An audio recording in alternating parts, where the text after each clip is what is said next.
Alright, 3, 2, 1. So there's been a big kind of unexpected debate recently, and it's a confusing topic that I think relates to everyone who's listening to this, and I don't know what side of the coin I fall on really, but we kind of have to address it. Detective Pikachu, what are we feeling about that? As I was just telling you before we recorded, I'm all in, and I'm confused as to why. I remember when the rumor came out like a year ago that they were doing a Detective Pikachu movie. At the time, I assumed it was going to be a cartoon, and I'm like, oh, can't be fun. And then they're like, and we've cast Ryan Reynolds as Pikachu, and I'm like, okay, that's weird. And then I kind of forgot about it. Saw the notice on Twitter that, hey, new trailer, Detective Pikachu, and I'm like, oh, right. And I have to watch this trailer for, like, it's going to be so bad, it's going to be good. Yeah. Hopefully. And then I watched the trailer.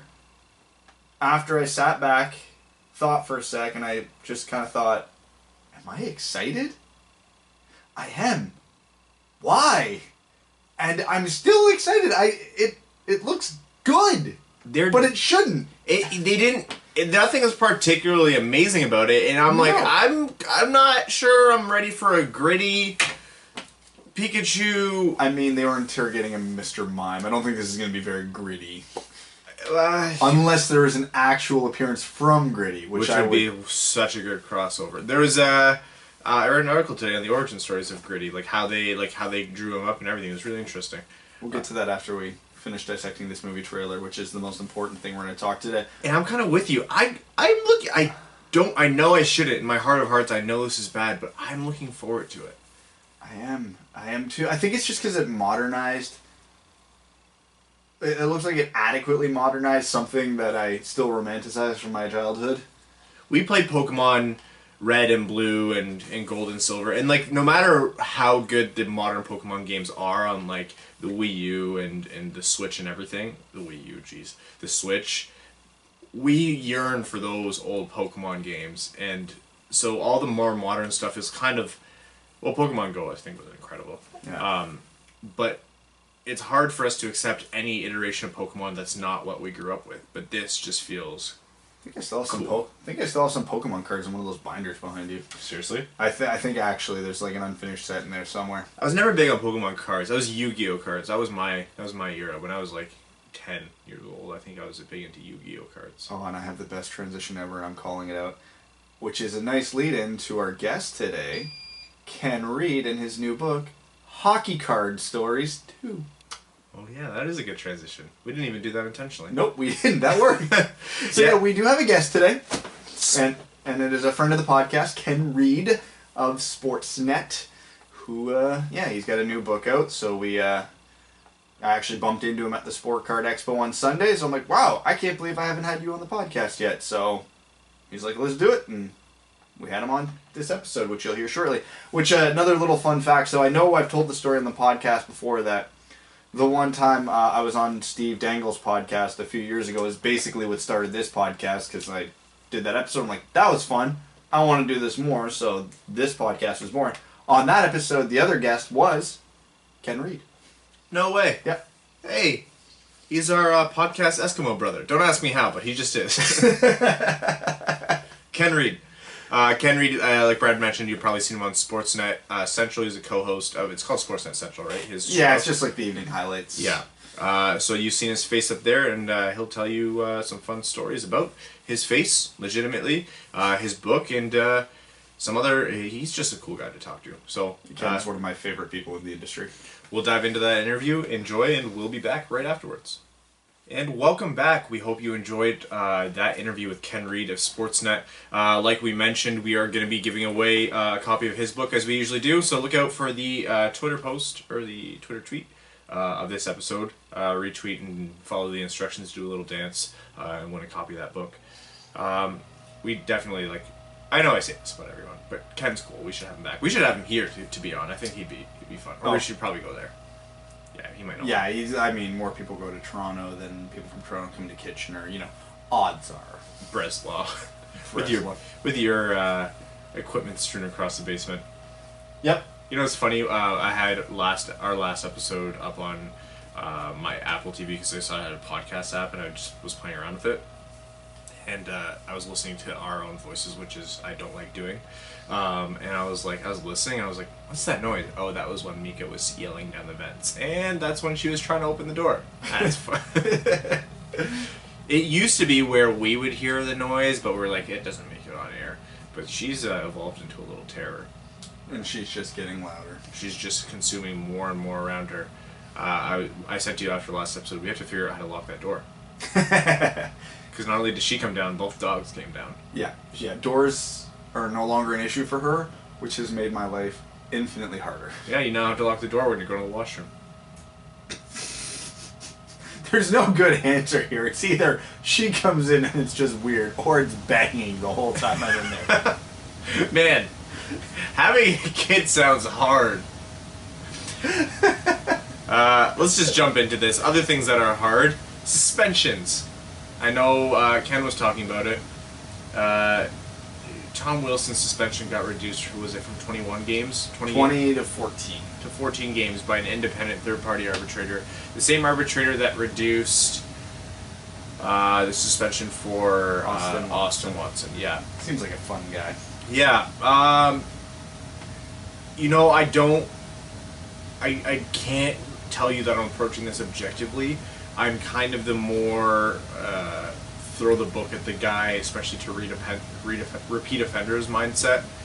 Like Marchand, Lucic, those guys never get the benefit of the doubt when I'm speaking, candidly about one of these topics. So I'm not even going to pretend to try to do anything else.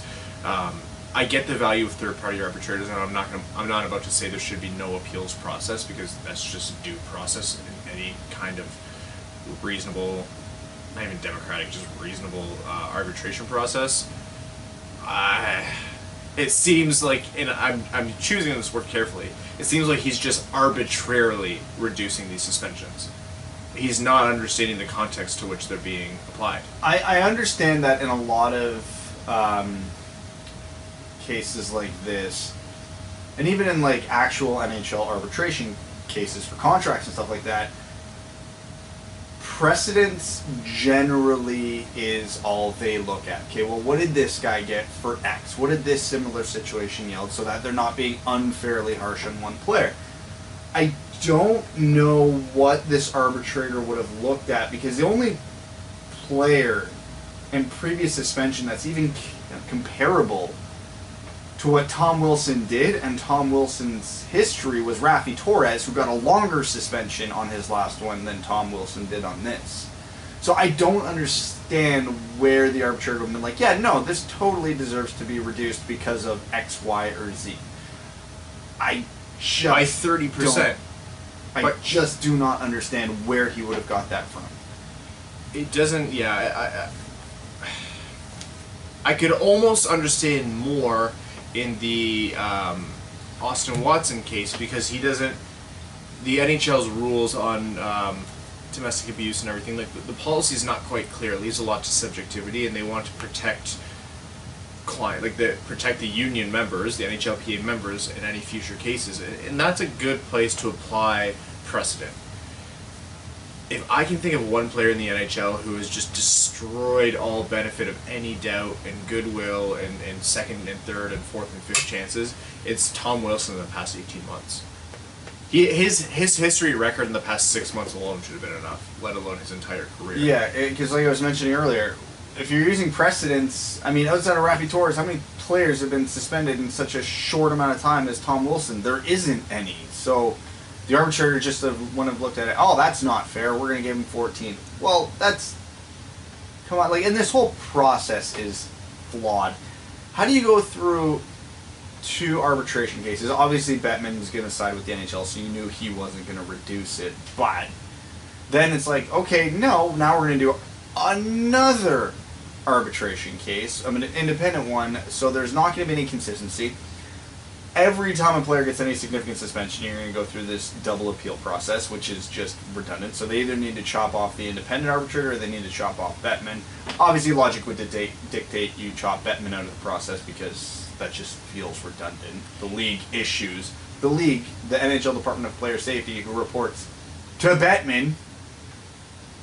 You know what's going to happen now is when they're negotiating the next CBA, Bettman is going to push for a Roger Goodell style of control, like what the NFL has. Roger Goodell has a such total control over that process that in my mind I'm like, that's not fair at all. That's too far in the other direction. But that's what the NHL is going to push for. And even in a case where the player is justifiably deserving of a suspension reduction, this process makes it. So let's assume Tom Wilson deserved to have it reduced by 6 games, okay? Let's just assume that the NHL is unfairly harsh. They weren't, but hey, it's a thought experiment.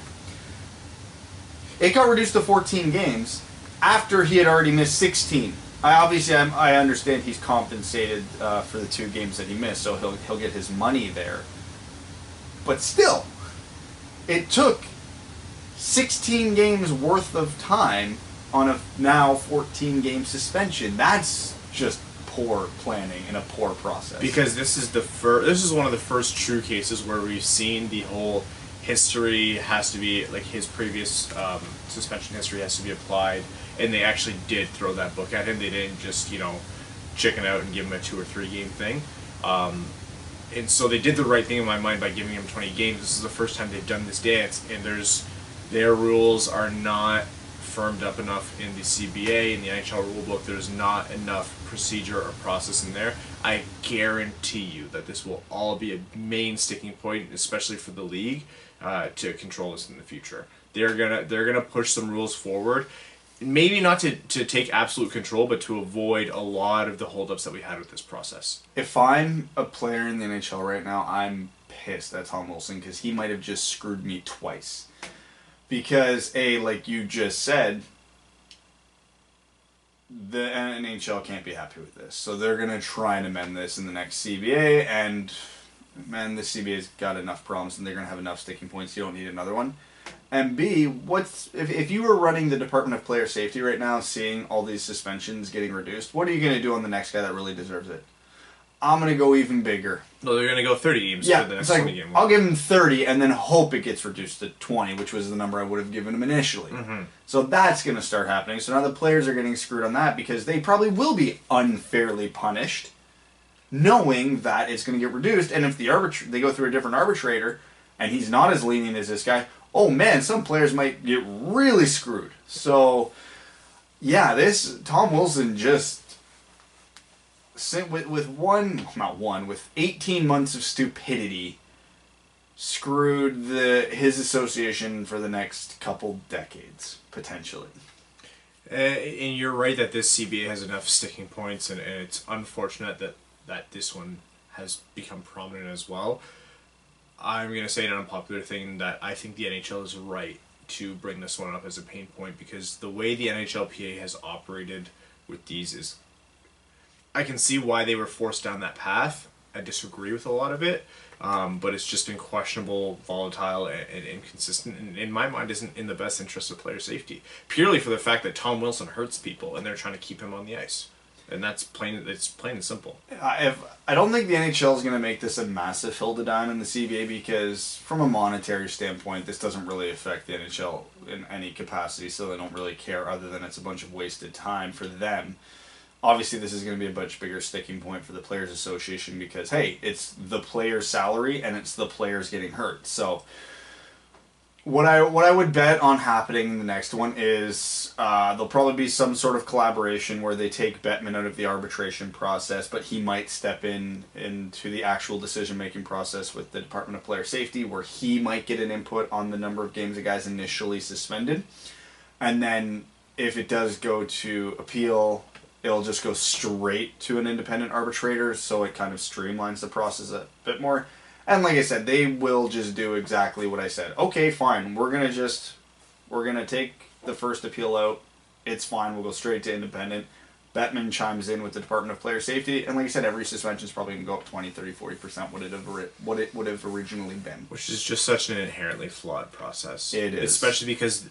Which wouldn't have happened had Watson and Wilson's not got reduced. I feel like for the first time in the history of the Department of Player Safety, like I'm talking since the Shanahan era, they're operating this way, the whole transparent with videos and everything. This is the first time I've seen them get so many things right, or at least close to right, or at least trending the right direction in terms of the length of suspensions and what's being suspended. I was surprised they suspended the Pedersen hit, and I agree. I know that's kind of a split decision, but I agree with the Matheson suspension. I expected, and as much as I hated the play, I agreed with the Lucic fine. I agreed with the 20 games for Wilson. I agreed with the initial suspension for Watson. I was like, they're getting so much right, and this is just a massive NHLPA shaped wrench thrown in the process. And this is coming from someone who's always pro union. Like, I'm not just going to tear apart the NHLPA for no reason, but this is just it might be damned if you do, damned if you don't on their end, for sure. Like, they're a union and they're supposed to represent it. Like, it's kind of crappy, but like by the nature of who they're representing, they're always going to be representing the worst of their union members. Sidney Crosby's not going to be up there for, a slewfoot. Mm-hmm. Well, most of the time. Actually, he's been slew-footed. That's what it is. This is true. Yeah. But speaking of damned if you do, damned if you don't, the Detroit Red Wings have won 7 of their last 8 games, and the fan base is split on how to feel right now, as we brought up with Ken. Going into last night, I was going to a movie. I saw Bohemian Rhapsody, the story of Freddie Mercury. I read a lot of bad reviews about it. Go into that movie, have fun, especially if you like Queen. Oh God, it was so good. Rami Malek killed it as Freddie Mercury. I digress, I'm coming back. I went to that movie, I looked at my phone, I'm like, there's a game tonight, they're playing the Coyotes. In my head, I'm like, they're playing the #actually good Coyotes. The best defensive team in the NHL, Coyotes. The team that actually has scored more shorthanded goals than allowed power play goals. Fun stat. They were talking about it during the Red Wings broadcast. The Arizona Coyotes are currently a +5 on their penalty kill. That has never happened to any team at any point in any NHL season ever. Yeah, not like, this is like you have to end the season with this stat. No one's ever gotten to +5.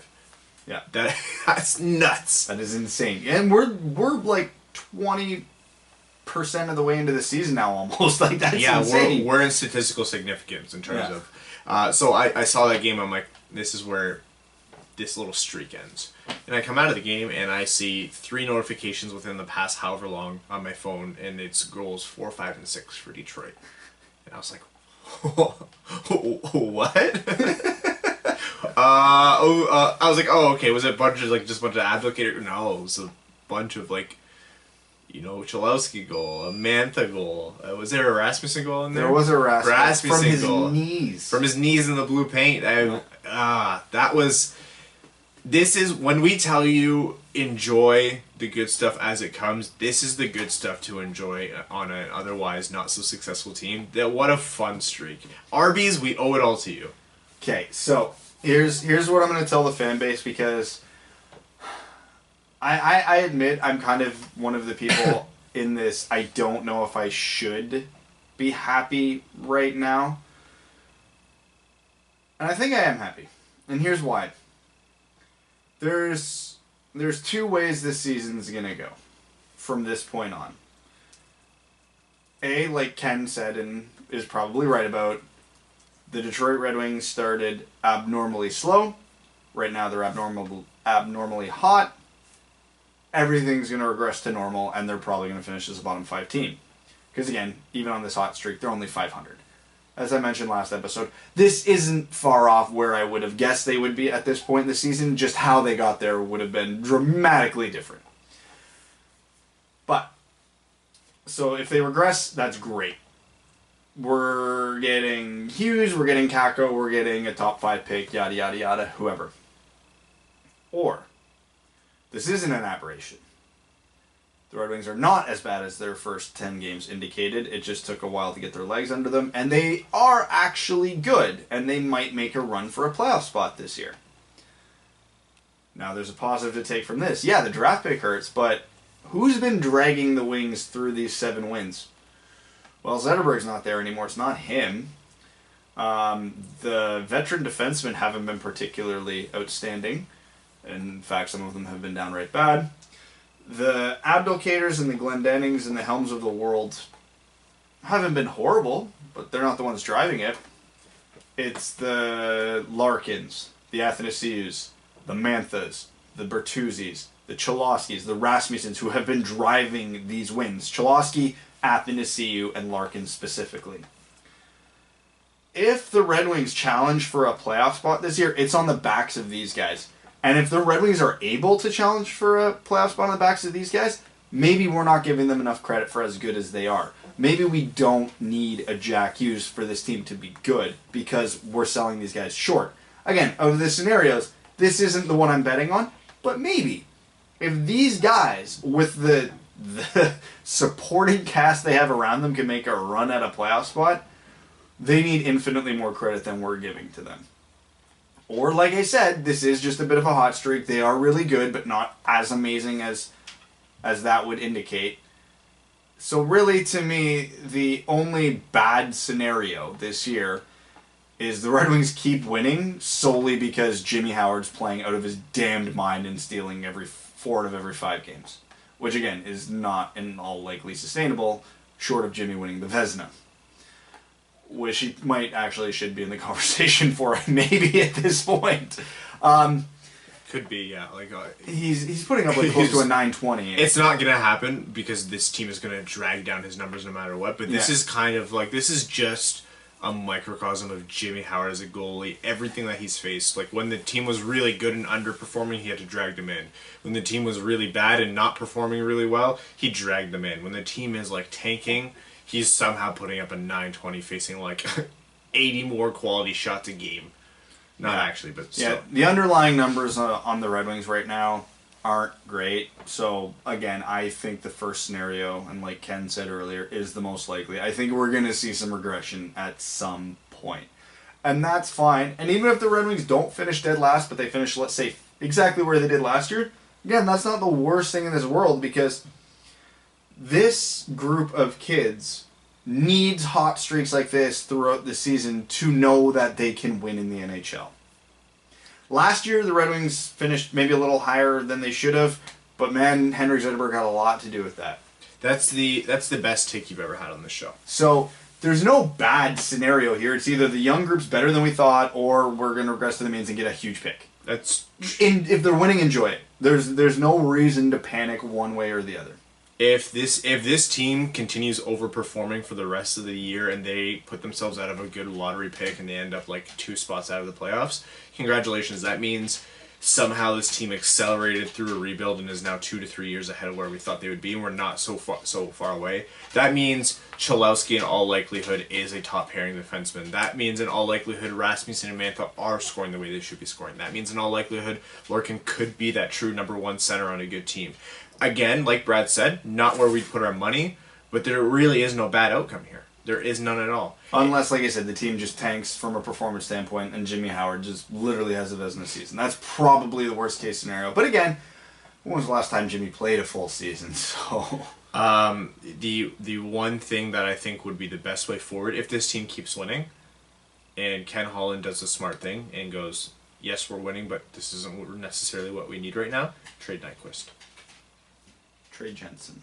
Trade those guys, and yeah, it'll hurt the team, which isn't an undesirable outcome short term. Get those assets back. Have a good team moving forward because his team is great. Nyquist makes his team a lot better for sure, but long term, I'm of the mind that by the time this team turns it around, he won't be as productive as he is now. Long term, it would be good to get those assets back and maximize your chances at getting a Jack Hughes or a capital capital. Brad, I'm going to deviate away from this for a second. We can get back to it. We were talking with Ken about the longest tenured player with one team. Yep. There are a ton of guys who started in 05-06. I would have guessed that. Mikko Koivu, Sidney Crosby, Alex Ovechkin, Brent Seabrook, Duncan Keith, Dustin Brown. Dustin Brown was 03, I think he debuted, or 03-04 when he played his first game with the Kings. Oh yeah, you're right. He played 31 games. I didn't even see that here because he played 04-05 with Manchester in the A. So him and Patrice Bergeron started in 03-04. Yeah, I forgot about Bergeron. Yeah. So Dustin Brown actually has the more games played than Patrice, but him and Patrice Bergeron in 03-04 they debuted. It's kind of weird. Because we grew up in the era of Sakic and Yzerman and these guys. Lidstrom and Holmstrom and Draper and Maltby. The Red Wings didn't lose anybody. Yeah, oh no, they never did. That's why Shanahan's quotes of like, yeah, these guys all made sacrifices. I'm like, you guys won everything for like 15 years. What do you mean you made sacrifices? And when they didn't offer you enough money, you left. I love Shanahan. He's my favorite player of all time. But when he left in New York, it's because the team didn't want it. I think he left for like a $4 million contract, which was quite a bit at the time. Yeah. I might be getting that wrong. So, circling back to the team now, I think I figured out who my favorite player on this team is. Like, my favorite. Who? It's Athanasiou. Yeah. He's got 12 points in 14 games right now. He is near a point-per-game player. And again, we all want Athanasiou to be good, but guess what one of the side effects of a player like Athanasiou reaching his potential is? You win more games because he has huge games. He's 3 games back from injury. 6 points in those 3 games. Oh, he's been on fire. He has been unreal. I will say this until he hits a cold streak. He is a different player this year. He is competing for pucks. He's winning puck battles. He's got a playmaking side to him that I haven't seen in a while. The Mantha setup against Carolina. Mm-hmm. I think he had the primary assist on Mike Green's goal last night. Andreas Athanasiou might be the single biggest reason why this rebuild might be accelerating, because we knew Larkin's going to be good. So we were expecting Larkin to be a key piece of it. Mantha's been cold, but we've been expecting it. I don't know if anybody was fully sold that Athanasiou was ever going to be more than like a third or second line winger who puts up like 40, 50 points a year. Some highlight reel goals, contributes, not a bad player, but again, his pace right now is like near a 70-point pace, which I don't think any of us expected. Will he keep it up? That's to be seen, because one of the criticisms of Athanasiou is he's been extremely inconsistent. He's shown no inconsistency this season, but the best predictor of future habits is past habits, so, we have to keep that in the back of our heads. Let's not avoid one undeniable fact here, which is that Brad is speaking so passionately and with so much fervor behind Athanasiou, and especially why he's your favorite player in the Wings now. And that's because you have his jersey and you want that to match up. So obviously that's. Hey, I mean, I wouldn't have bought a jersey of a guy who I thought might be traded in the offseason if I didn't really like him. Is that why you have a Brad Crisco jersey behind you? That's the team I play for. And also, yes, big fan. I grew up loving Shanahan and Datsuk and Lidstrom. I have a hard time. I think I'm at that point where I have to admit to myself that I can't pick a favorite player until the team goes back to that level of success again. You can't go from loving Nick Lidstrom and seeing a perfect human and Pavel Datsuk and seeing a guy do things with the puck that no one else has ever done, literally. I believe in this team and I love the players on it, but I don't think I can pick a favorite right now. I think for me it was just, I always wanted him to be my favorite because he was the most enjoyable player to watch, but he was so inconsistent and the production wasn't there that I could never in my own head justify it. Yeah. And now actually see him still score these highlight reel goals, but add all the other elements to his game and be near the team lead for points despite missing a bunch of games, to being near a point per game player. I'm like, okay, now I can justify this. It's nice. Nick Sagan had a great article on Wings Nation talking about, it came out before the Phoenix game, Arizona game, funny enough, but talking about what you mentioned with the underlying numbers, which is that they're still not great. They're not this great. Team is bound to regress back to the mean. So, and again, you look at the team right now, they are leaning way too heavily on like 3 or 4 guys up front, and yeah, once the team shuts them down, the Red Wings are not getting a lot of secondary help. Once the team takes the puck away from those guys, that's a lot more possession for the other team. That's a lot more shots on net. That's a lot more pucks that even Jimmy with a 920 will have to let in. Detroit right now is 6th out of 10 in the East. However, if every team behind them has enough games in hand to pass them in points easily. So they're not exactly, they haven't propelled themselves to the top of the standings. And that's not meant to stomp on your dreams.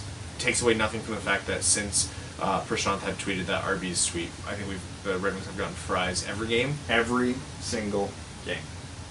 Prashant Iyer has single-handedly put Arby's out of business. Yeah, they got 6 last night, dude. So do we get 2, or do they just upsize the free one? I'm in favor of making it poutine with their curly fries. Ooh. Oh, curly fries poutine. I'm in. Yo, is that a thing? Someone tweet at me. Is that a thing? If it's not, you can just make it a thing. Just buy a thing of curly fries, bring it home, and slap some gravy and cheese curds on it. We don't get the curly fries here, eh? I know. I'm so rattled. That was I tried once actually, and I'm like, it's not like a national or international thing. It's just like the Detroit area. Yeah, so for context, we're not in Detroit. We're up in Kitchener in Ontario, Canada. And you will have noticed because I just said we don't get that here, eh? I was like, that'll explain a lot. Brad, I have to do a thing I don't do often. What's that? You were right. Oh, okay. This Brad, is rare. Brad was right about something a while back. It's nothing monumental. Don't praise him for this. Whatever. A while back, we were talking about the LA Kings, and we were talking about how like that team is going to run into some cap trouble, and they're aging, and it might be time to burn it down. And you said, I don't think they can. I think with the binds that they're in, I don't think that they can do a true rebuild. Like, they have to try and eke out every year of competitiveness, even if they don't think they're truly cup contenders. It's in their best interest to try and win as much right now because they can't actually tank properly. And you're right, because they are. They traded Tanner Pearson for Carl Hagelin, and they are rumored to be making more moves. It looks like Rob Blake is going to try to make a bunch more moves to make this team viable. So, even saying what I said, this Hagelin for Pearson trade still confuses me. The Kings got older, which isn't something I would think they should do, even if they're trying to go for it this year. Although they did get faster. So that is addressing one of their issues. Which is why I think they did it. But Tanner Pearson's contract controlled for a while. Carl Hagelin's a UFA at the end of the season. Now, I know Tanner Pearson and Carl Hagelin have both been struggling this year. I mean, I don't think Tanner Pearson's registered a point since the first game of the season. Yikes. But again, he's young. He's only mid-20s. Kitchener native Tanner Pearson. Yes, he is. I was actually happened to be downtown when he brought the cup downtown to City Hall. Oh, 1 assist. Thank you very much. Okay. Wow. He is on pace for like 5 points when he averages 40. Yeah. So the Penguins are betting on that not being sustainable and that he'll bounce back. LA is betting on Hagelin helping them immediately, or because Hagelin's a UFA at the deadline, they're just going to flip him for, some futures at the deadline, which also doesn't make sense to me because wouldn't you think Tanner Pearson has a bigger trade return? So if you were looking for futures out of Hagelin, you could have got more futures out of Pearson. This confuses me from every standpoint, other than unless, like I said, like you said, they're just going for it this year and they think Hagelin's speed can help them. I just saw a tweet. I'm sorry, I have to divert away from this. Yeah, I'm too confused to continue on anyway. Worst person that you could have, if you're an Islanders fan, who's the worst person you can imagine in Islanders gear? And Coulter. Coulter. I may have seen this already. Manny tweeted out, "You just got to throw out the whole franchise now." I'm sorry, I couldn't. That's. Oh, yeah. Manny Elk. Oh, good old Manny. Now we know why Tavares left. Oh yeah, he knew. Yeah. Johnny Tavares knew it was up. He knew it was coming. He spotted her in the crowd. Did you see what Damian Cox tweeted today? Unfortunately, Damian Cox tweeted a stupid thing, which is let's predicate this by saying I've talked to a lot of people at Sportsnet who all say glowingly Damian Cox is one of the nicest people they work with. So let's just get that out of the way so it doesn't sound like we're just hating on Damian for the sake of hating on him. But we're about to. No, good guy. And like when he tweets about things that aren't hockey, I'm like, he's pretty rational. I agree with a lot of things, but when he's one of those guys that you could have a beer with, but you just can't take any of his hockey opinions seriously because they're so bad. I'm convinced that he does it. He does it just to generate conversation. He's like the Steve Simmons without the being an actual douchebag. Like this, yeah. It's kind of like Skip Bayless without any of the follow up. It's like Mike Milbury without being Mike Milbury. No, I think Mike Milbury is just it. That's what I mean. All the Mike Milbury takes without all the Mike Milbury. Yeah. He said with Toronto doing so well, with Tavares doing so well, why don't they, in order to sign Marner and Nylander, trade Matthews and get some sweet pieces out of that deal?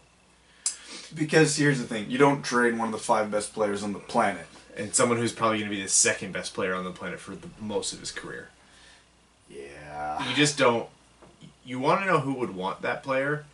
Everyone. You want to know who you wouldn't get back anything close to that? Like, you want to know who wouldn't come back to you in that trade? is Austin Matthews. If you're trading Austin Matthews 1-for-1 for someone, who do you win that trade with? Edmonton? Because I can't even say trading him for Crosby would be a good deal because he's 10 years younger. No, it would not be. If Rasmus Dahlin came into this league at already performing at his fullest, like you had 18-year-old Rasmus Dahlin performing at his fullest potential of what he thought he would be, that would be the only trade I could see that would make sense for them. Like you have 22 years of this guy. 1-for-1. Like there's packages you could put together that would be worth it. But man, those packages would have to include literal. We're gonna pave your parking lot gold. Hey, don't tell Eugene Melnyk that. There's no. Oh, well, Ottawa would not actually pick up the phone because Melnyk probably knows what Matthews' next contract's gonna look like. $12 million over the course of how many years? Oh man, imagine Ottawa had a player that they had to pay as much as Austin Matthews. Nah, that would. They did. He's in San Jose now. That would never happen. That's what I was alluding to. Although Thomas Chabot's going to earn himself a pretty paycheck. He's got 22 points right now. He's a NHL leader in points, and I don't mean just for like a defenseman. He's an NHL leader in points. He's up there. He's sitting where exactly right now? Overall, I'm gonna. What does Brian 5 or 6 call him? Hudson Bacho, yeah. Thomas Chabot is a defenseman who has 22 points in 18 games. Morgan Riley passed Thomas Chabot. Oh, yeah, he's tied for 8th in the league with Patrick Kane, John Tavares, Max Domi, who's turning out to be the best second to last round pick in our fantasy league. Max Domi is making me look stupid because I said he wasn't worth Galchenyuk, but here we are. I have three of the players tied for 8th in league scoring right now are on my fantasy team. Thanks, guys. Anyways. Where are you in the standings? In our thing, I think 4th. Nerd. And I think I would be higher if only for the fact that none of my goalies started last week. So. Oh, I'm in 3rd. Oh, look at you go. Yeah, you're just talking a big game, but I haven't made any moves. I need to start making moves. We're just leaving people available. My second goaltending spot's my Achilles heel right now. Oh yeah, I hate drafting goaltenders early in fantasy. Yep, except I was picking dead last in ours, so right in the middle between my picks when it was one of those runs where there's 26 picks before me, a huge run of goalies went, so I had to scramble and pick up like Jake Allen and somebody else. It is so annoying when that happens. When they yeah. Anyways, we should talk about something else before. Is there anything else to talk about before we head into overtime? No? I think that's it. Morgan Riley will... Oh, I want to talk about this. He's going to be the next captain of the Leafs, right? Maybe? This guy just exudes Toronto. I mean, they also have John Tavares and Austin Matthews. No, if you talk to any Leafs fan right now, they'll tell you, like, Morgan Riley, like... Babcock said he loves being a Maple Leaf more than anyone else he knows. Just is like all the reasons we love Larkin for, Riley's doing that on that team. And it kind of makes sense. But you know what we don't have in Detroit? A John Tavares or an Austin Matthews. Alright, Brad. I understand that the seed doesn't go to best player, but this is not a cut and dry No, because you're valuing Austin Matthews, and you have a good value assessment on Austin Matthews. Do you trade, cap implications aside for either team? Cap implications can never be aside. Cap implications aside for either team, assume you can make it work. If you are the GM of the Detroit Red Wings, God help us all, and you are offered Austin Matthews for Dylan Larkin, Dennis Cholowski, and Anthony Mantha, do you do that trade? Oh, man, that's tough. This is good. You're going to get some heat depending on your answer. I saw this... I'm going to say no, but it's close. I'm going to say it's real close. The only thing that's hesitating me on saying yes immediately to this is because I still think we're selling Cholowski short for how good he can be. He's looking like he's got the potential to be a legit top-pairing defenseman. And again, if you go by Bill Peters' 300-game rule, like you don't know what a defenseman truly is until he plays 300 games in the NHL, we might be looking at something really special with Cholowski. That being said, if you take out Cholowski and throw in any other defensive prospect or forward or whoever, anybody else in the Red Wings system not named Dennis Cholowski or Philip Zadina, maybe Joe Veleno, but even then I'd still probably do it. I'm gonna dive into your Cholowski take here. I love Cholowski. I think he's been amazing for Detroit. I think he has a big future. I think he's only continuing to surprise us in terms of projections. I think his most likely outcome right now is very good second pairing guy objectively. I maintain that he can't be Detroit's best defenseman if they're going to be a competitive team. That's kind of branching off my point there to sort of cut you off there, but if Cholowski is the second best defenseman on this team, but he is the best defenseman right now, you can't afford to lose him. That's just the reality, because that defense is... No, and you're right. You're right for sure. To lose Larkin, to lose... Like, Mantha's not nothing. Like, losing Larkin and Mantha to add Matthews is a net win on the offense by a lot. It's just at what cost on the defense, and I think losing... Right now, he shouldn't be your best defenseman on a team that contends, but right now, your best defenseman, when he's 20 and he's only 20 years old... Man, I mean, again, I hate bringing up this example so often on the podcast, but Adam Larson cost Taylor Hall. There is a premium for defensemen. Right. And I'm saying Cholowski is special to Detroit. He is not so uncommon that we would never find something like that again. Like, you know what is special, though? The second best player in the world. I agree, but... And again, look at it from a... Here's the one thing that you also kind of have to look at. It's not the perfect metaphor here. I firmly believe that in a full, healthy 82-game season, Austin Matthews is a 50-plus goal scorer. Yeah. Easily. Larkin and Mantha are both probably going to average 25. Cholowski is going to probably be a 10 to 15 goal scorer. So from a net goals, you're probably sending 60 to 70 back the other way. So again, you take Cholowski out of it, you're about on par for total goals there, ignoring the other aspects of the game. So, but again, for one position, like you might be setting more goals, but you're getting 50 in one spot on the ice. Exactly, and I'm aware that the players who would come in to replace Cholowski and Mantha are also going to contribute, not to the same extent. So I understand that's probably still a net win. It's just a team that's so thin on defense can't afford to give up their best defenseman, even at the expense of acquiring the second or third best player in the world. Again, you take Philip Hronek, or let's assume Jared McIsaac pans into like a good number 3 defenseman. I'm doing this trade in a heartbeat. It's just, I think Cholowski's ceiling is high. Like, you know what's funny is I think of this. We're gonna preface this by saying this is a dumb thought. It's not never anybody's head. If this trade hypothetically went through, Leafs would burn down the... I don't think... You could trade Austin Matthews for anybody not named Connor McDavid, and the Toronto fan base would burn down, and rightfully so. No, but remove that aspect from it. I don't think they would think this is a good enough return. No, they wouldn't. Because, in reality, who wins the trade 90% of the time? It's whoever gets the best player. Yeah. So, yeah. Well... That was not productive, and maybe I shouldn't even have brought it up because it's going to start a whole lot of fights. But you know what? We still have the dumbest conversations we have on this podcast are the ones that we get the most heated responses over. I'm still upset about the chicken on pizza. I'm still livid about that. You think that someone asked you who was it? It was a Patreon comment, right? Or was it a Reddit comment? Did we even? I don't even think we had Patreon at the point of this argument. This is years old now. This is what 2 or 3 years. This podcast is over 4, almost 4 years old, I think. And they made the playoffs twice while this podcast existed, so it's old.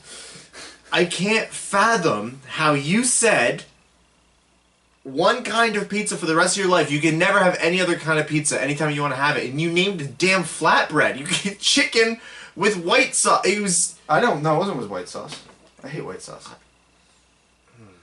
I think what's got you rattled is you're shocked at how many people agree. So many people want chicken on their pizza. What's wrong with you? It's fine. I like chicken. I like a gourmet slice of pizza. Throw some chicken on there for sure.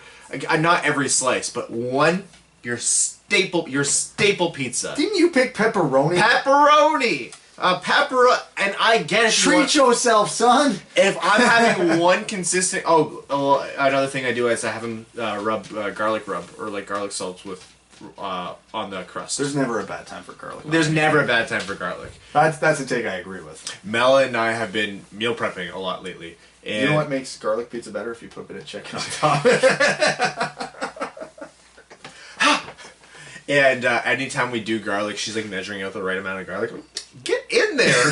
Scooping out entire handfuls, throwing it. What do you mean? It's like a garlicless anything. I'm like, no, it needs still a few cloves. Chicken noodle soup. Hey, you know what? Garlic.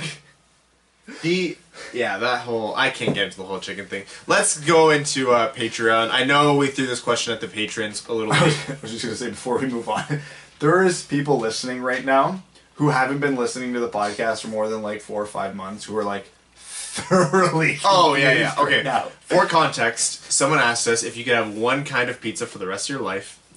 Anytime you have pizza, you have to have this kind. Is like 2-3 years ago on the podcast. Brad said chicken. Like grilled chicken, some sort of pizza with like grilled chicken on it, like throw in some like, I didn't think I said spinach. It's like peppers and mushrooms, something like that. That's my go-to. Those are my favorite toppings, so slap them on there and let's go. Yeah. And Ryan was personally offended. You know what? And I haven't changed my opinion. When have you ever changed your opinion? A lot, actually. I used to be Ken Holland's biggest critic, if you don't... And now you're an apologist. Yeah, I can change, man. You admit that? You do admit that. You're the biggest, not the biggest Ken Holland. I've seen Facebook comments. But you have transitioned to a Ken Holland apologist. I'll break you out of that, don't worry. There's still time. We're gonna head over to Patreon. I threw this question at you guys kind of last minute because we weren't sure how much time we had with Ken. So we did have time to fit in a few questions. And Brad, I'm sure this one's gonna be directed at you. It starts with Rowan. He says, since elite top liner Darren Helm has been playing regular top line minutes, the following has happened. The Wings are 7-3-0 in the last 10 games and are overcoming 2-goal deficits. Rasmussen goals, Larkin power play goals increase and is sitting at 1.0 points per game. Sitting at 1 point per game. Mantha doing Mantha things. Athanasiou becoming Fedorov light at times. Oh boy. More Cholowski points. Wings have been scoring shorthanded goals. Curly fries and Eriksson on IR. At what point? I just love that he throws that in. At what point do you start to recognize his greatness, Brad? And there will be a WWP meetup when number 43 is retired. See, watch how I'm going to be able to compliment and insult Darren Helm all at the same time. I've said before on here that I don't know if I agree with it, especially the way the NHL is trending, but I have seen stats and arguments to back up that spreading the talent throughout your roster is actually better for the team. So putting a guy like Darren Helm on your first line is actually helping the team. But it's not because of Darren Helm that's happening. It's because then you can get guys like Tyler Bertuzzi and Athanasiou and whoever else in your second and third lines to give those lines production as well. So yeah, it's good that you can have a placeholder like Darren Helm go up there and help the rest of the team contribute through no real fault or reasoning of his own. But hey, he's not screwing it up, so good for him. In the last 10 games, Rowan, I would like to mention that Darren Helm has 3 points and is a collective minus... Ooh, what is this? -2. So that is my counter to that. I didn't look any deeper than that, and I refuse to. Also, any favorite non-Red Wings NHL jerseys, one-offs permitted. Ooh. Okay, I've professed my love to the white Vegas Golden Knights jerseys over and over again, and they will always be there. Hartford Whalers, forever. I don't even give a crap what color or iteration. They were all key. I love Pittsburgh's unis. I love Pittsburgh so much. Come on, man. The original Anaheim Ducks jerseys. Oh, yeah. Those are some of my all-time favorites. The newest Kachinas. The San Jose Stealth third jerseys. Yeah. There's so many iterations of the Vancouver Canucks jerseys. I love the current ones and their original ones. Hot takes. Are not any of them. Hot take. I hate all of their throwbacks. Vancouver's? All of them. You hate the spaghetti skate? Yes. I no longer respect any opinion you have. I think it's an abomination of a logo. It's not even cool in a throwback way. I think it's just like, there's a reason why that was phased out. This is going to be my take with you on how you are with me on the chicken. That's fine. That's just an objectively horrible take. No, I agree. Next you're going to tell me you hate the Quebec Nordiques jerseys. No, I love those. Are you kidding? My God. You don't make sense. I do love the Nordiques jerseys. This spaghetti skate. Tweet at Brad and I. What's your take on the spaghetti skate? I don't think they're gross. I literally have an autographed Pavel Bure jersey of one of those upstairs, and it's like one of my most prized possessions. You have a daughter. I said one of. We could do an entire episode on jerseys. Oh, I have such passionate opinions about jerseys. I can go into great detail about like minute things that ruin jerseys. Like I love the Carolina current black ones, but the logo ruins it for me. They like if you just put their regular logo on those jerseys, they're a masterpiece. I remember when Nashville had those blue jerseys with the checkered bottoms. I kind of dug those. Oh, they're cool. Andrew Schweman says Tom Wilson getting his suspension reduced and immediately getting into a fight. Thoughts? Yes, this is exactly what I expected. Tom Wilson's going to be Tom Wilson. He scored a goal and took a penalty on the same play, which I did not know was possible. Yeah. Fun fact, so if you score, if a goal goes in, but they don't count it on the ice at the time and play goes on, and play keeps happening, you can go on for 5 minutes without a whistle, and the other team scores, and they would go back and review, and the first goal initially went in, they will cancel out everything that happened in that 5 minutes of play, including any other goals that happened, except if you took a penalty. A penalty still applies. Did you know that? Did not know that. Yeah, fun fact. John Schultz says, my 9-year-old son, Noah, was listening to the pod with me on the way home from AA practice a few nights ago. Hey, thanks for listening, Noah. And the episode was a couple back from current. You were doing introductions and the absentee host was actually present, to which Noah exclaimed, wait, Evan's here? All that guy does is talk about Tiger Woods. It was such an honest comment. He didn't understand why he burst out laughing. That is the best thing that's ever happening. Noah, we love you. You are officially welcome to join us on the pod in Evan's place. Thank you for being incredible and thank you for listening. I told him I would tell you guys about it, and he asked if I could share one of his favorite saves with you guys, so here that is, and we'll load that up. Watch this. Oh, he's a goalie. Oh, he's a goalie. He's a goalie, so he's my enemy. It is a... Oh! This is his save. Let's see. Noah making a glove save off of a half breakaway. Ooh! Flashing the leather. That is quality rebound control right there. Oh my god, look at him. Look at him go. I always love watching kids hockey where the goalie's head's not even at like the crossbar when they're in their stands. I know. That's impressive. Look, he's the lateral movement while flashing the glove. Noah, you got good form, man. While we're watching this, that arena I have a massive pet peeve with though. The sun coming out on the ice. No arena should have windows that project sunlight onto the ice because other than it like just being weird, it's dangerous. Because glare. If you get a glare or that sun gets in your eyes and you don't see a puck coming as a defender or a goalie, that is out and out dangerous. Yeah. So if you're an architect and you're helping build an arena, even if the wall is going to the outside of the building, do not put windows in it. Noah, thank you for that hysterical comment. Thank you for listening. Of course, with your dad, John. Please be ready in, I would say, 9 years when you're drafted by Detroit, and we look forward to seeing you in a Red Wings jersey. Obligatory wings. How much money is Arby's losing in curly fries, and do you think they'll modify the promotion again as a result? Soon enough. Soon, they must soon, because probably not this season, but they will. They overdid it. They should have made it 4 or 5 goals in a game. Yeah. That being said, from a now again, I ran a business for 10 years, so this doesn't necessarily mean Arby's losing money on this promotion because we've done this. Yeah, potatoes cost nothing. People don't walk in and just always get curly fries. They're like, oh, well, I'm here. I'm gonna grab a sandwich and a drink or whatever, yada yada yada. And their profit margins on their food are so large that if you buy anything over $5, they're still profiting even with your free curly fries. So I don't think it's fun to joke about like, oh my god, we're putting them out of business, but it's probably not as bad as we make it out to be. You're walking through the front doors, they've already won. Dan Bell says, hey gents, so after this good run of results, when should we expect a Blashill extension? Don't. Jack Adams candidate maybe? Anywho, I'm extremely happy how Larkin has progressed. He's by far the hardest working on the team, and I absolutely love that. He's become my favorite player on the team, hands down. Side note, wife got me tickets to see the Wings at the LCA on February 7th against Vegas. Oh, that's a cool game.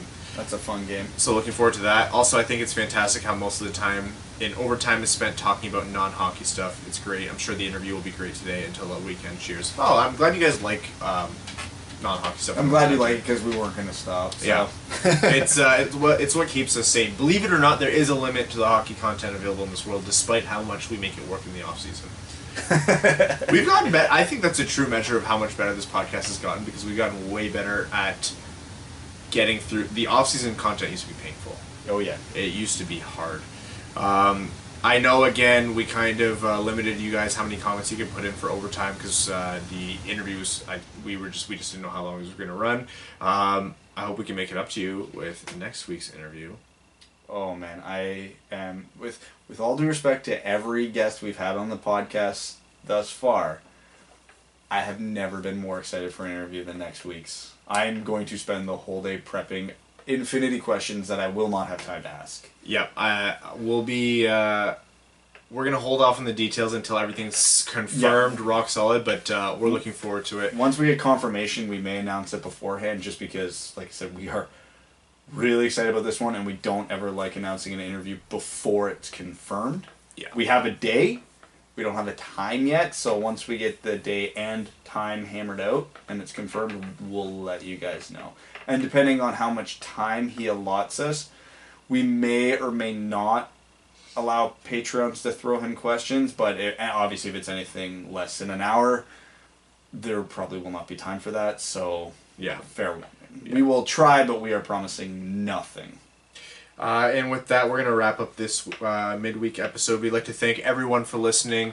All of our listeners, all of our Patreon patrons, who, of course, some of their comments you heard on Overtime midweek episodes, Patreon, or Overtime is Patreon exclusive. We'd like to thank our name-level sponsors, Andrew Hassenfratz, Sean Levine, Sky Carcass, Arjun Shankar, Clayton Van Dyken, Langabeer, Derek Shippert, Kalen Wood, Charlie Elkins, Stan Olson, Ryan Lewis, Dan Bell, and Hannah Lee. Thank you guys so much. If you want to get more Winged Wheel podcast content and you want to interact with the hosts, follow us on Twitter at Winged Wheel Pod, and then go to our bio and follow the hosts. Our handles are in the bio.